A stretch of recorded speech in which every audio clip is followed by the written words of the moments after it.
베트남은 현재 3년 연속으로 한국 기업들의 투자 급감 그리고 관광객들의 급감으로 인해 나라가 망할 수도 있다는 생각에 베트남의 시민들은 분노와 공포에 떨고 있습니다. 베트남 정부 또한 예상치 못한 한국 기업들의 대처에 당황하고 있는데요. 엎친 데 덮친 격으로 현재 베트남은 전력 공급이 굉장히 부족하여 전력난 사태를 겪고 있다는 것입니다. 이 문제의 원인은 과거 베트남이 석탄 발전소를 짓기 위해 일본의 미쓰비시 기업에게 발전소 건설을 부탁했으나 갑작스럽게 일본이 발전소 건설 계획을 철회해버린 바람에 벌어지게 되었는데요. 전문가들은 2022년 여름 베트남이 대규모 전력난을 겪을 것이다 라고 예고하는 만큼 이를 극복하기 위해 발전소 투자를 대폭 늘려야 하지만 그간 베트남은 발전소 사업 투자를 한국과 일본에게서만 유치하고 있었기 때문에 갑작스럽게 일본이 계획을 철회한 만큼 이제는 한국에게 기댈 수밖에 없는 상황인 것입니다. 특히 한국은 지난 10년 동안 국내를 비롯한 해외 발전소 사업에 지원한 금액이 45조 원대에 달할 정도로 발전소 관련 분야에서는 투자를 아끼지 않는 국가인데요.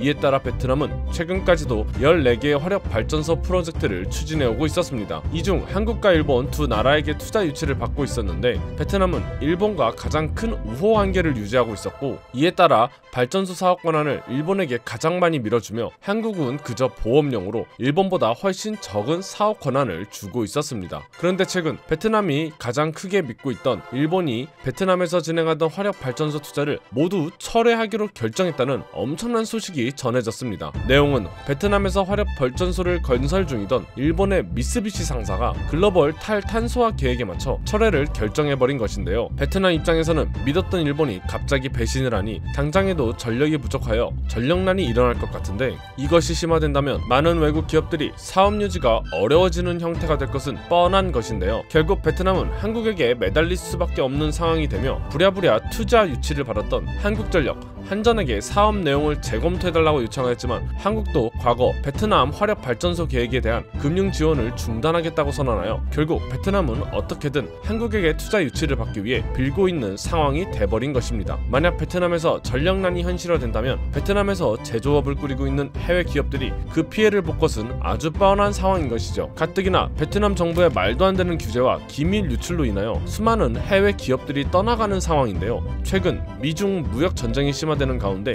중국에서 사업을 하던 기업들이 비슷한 환경을 가진 나라로 이전을 준비하며 이중 무역 전쟁으로 인한 반사 이익을 톡톡히 누릴 것으로 베트남 정부는 크게 기대를 하였습니다. 하지만 현재 베트남에서 계속해서 전력난에 대한 얘기가 떠오르며 설상가상으로 일본이 발전소 투자를 철회하고 한국과의 발전소 투자 유치 또한 미지수라는 언론의 보도가 나오는 만큼 이로 인해 반사 이익을 받기는커녕 오히려 해외 기업들의 베트남 탈출 행렬이 더욱더 가속화될 것이라 전문가들은 예견하고 있습니다. 현재 베트남은 어떻게든 한국에게 투자 유치를 받기 위해 안간힘을 들이고 있는데요. 이에 따라 최근 아시아에서 신규 반도체 생산 기지를 건설하겠다는 소식을 전한 삼성에게 베트남 정부가 투자 유치를 위한 러브콜을 보냈다는 소식이 전해졌습니다. 업계에 따르면 지난 1일 베트남 다낭 센트럴시티 반꽝 당비서는 최조호 삼성전자 베트남 복합단지장과 면담을 가졌는데요. 그 자리에서 반꽝 당비서가 면전에서 대놓고 삼성전자에게 직접적인 투자 요청을 바랬다고 전하였습니다. 이는 과거 삼성전자가 베트남에 있던 스마트폰 생산 공장을 구미 공장으로 이전하며 베트남에게 엄청난 경제적 타격을 주었었는데요. 이를 다시 만회하기 위해 직접 당비서가 삼성전자를 만나 엄청난 혜택을 제공하며 다시 베트남에 반도체 공장을 건립해달라고 러브콜을 보내는 상황인 것입니다. 한국보다 일본에게 더 큰 기대를 걸면서 일종의 보험으로 한국을 잡아놨지만 결국 둘 다 놓치는 최악의 결과를 얻게 된 베트남. 이로 인해 경제적으로 엄청난 피해를 보게 될 것이 예견되어 있는데요. 그동안 한국 기업들에게 갑질을 하며 뻔뻔한 자세를 보였던 베트남이 자신들의 업보를 그대로 받게 되어 속 시원한 상황입니다. 이상 국민투브였습니다. 감사합니다.